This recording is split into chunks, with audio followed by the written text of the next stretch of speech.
Hi, my name's Tom Elliott and welcome to another financial markets update for Hodges Real Estate.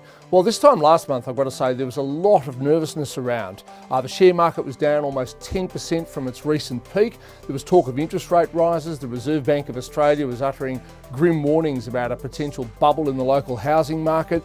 There was the ongoing conflicts in Iraq, Syria, and of course the Ukraine. The Australian dollar had fallen precipitously against the US dollar and local unemployment had risen. Well, what a difference a month makes. I've got to say, across all sorts of different financial markets, confidence in late October certainly seems to have resumed. The share market has recovered more than 2/3 of its losses in recent weeks. The Reserve Bank has confirmed pretty much that rates will be on hold at 2.5% for the foreseeable future. And that's very good news for borrowers, because if there's one thing that people really like when it comes to taking on large sums of money as debt, it's just the confidence of knowing that the cost of repaying that debt isn't going to change anytime soon. Although we've still got a lot of the conflicts in the Middle East, Iraq and Syria, nothing has been resolved there.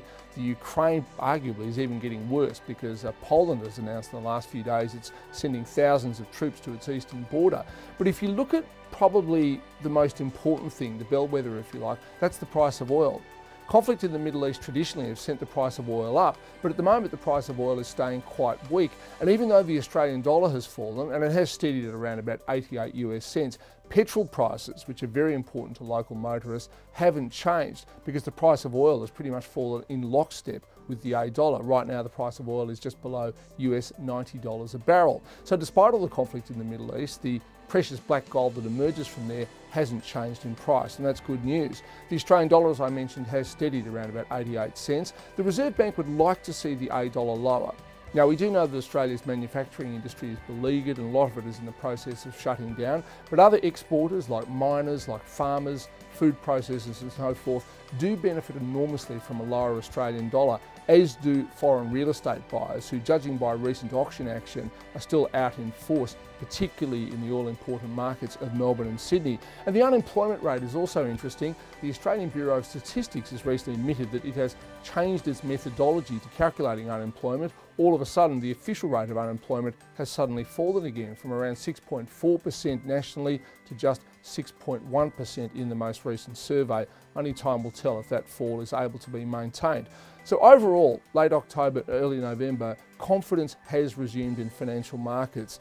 Not because anything has really changed, but because change hasn't actually occurred. All the things we were worried about 4, 5, 6 weeks ago don't really seem to have got that much worse, and as a result, life is moving on. And when you look at what this has done for the local property market, I must say in recent weeks, I have attended a few auctions, and I have to say that the enthusiasm of people to stick their hands up at auction and bid has not taken a back seat whatsoever. The clearance rate for houses is around 75%.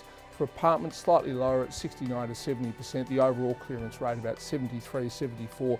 Very steady and quite strong. And also, if you look at the number of houses that are going well in excess of their stated reserves, again, there's a lot of them that are doing that, and that also indicates a lot of confidence for buyers. There's only so many weeks left in the current year, 2014, when you'll be able to sell or buy a house, and I think this is some of the reasons that buyers are starting to get more and more confident. And also, one has to be confident when you consider that last weekend here in Melbourne, we had a record number of auctions ever, around about 1,550 to 1,600 auctions. One real estate expert I spoke to said that was a record going back to 1897 in Melbourne. If our market, if our buying can absorb that level of selling, things are looking pretty good. Well, thanks very much. I hope to have more good news to bring to you next month. And remember, if you're looking at either buying or selling, be it for a home or an investment property, don't hesitate to contact your local Hodges office. Their assistance can only be of value to the whole process. Thanks very much for your company. We'll do it again next month.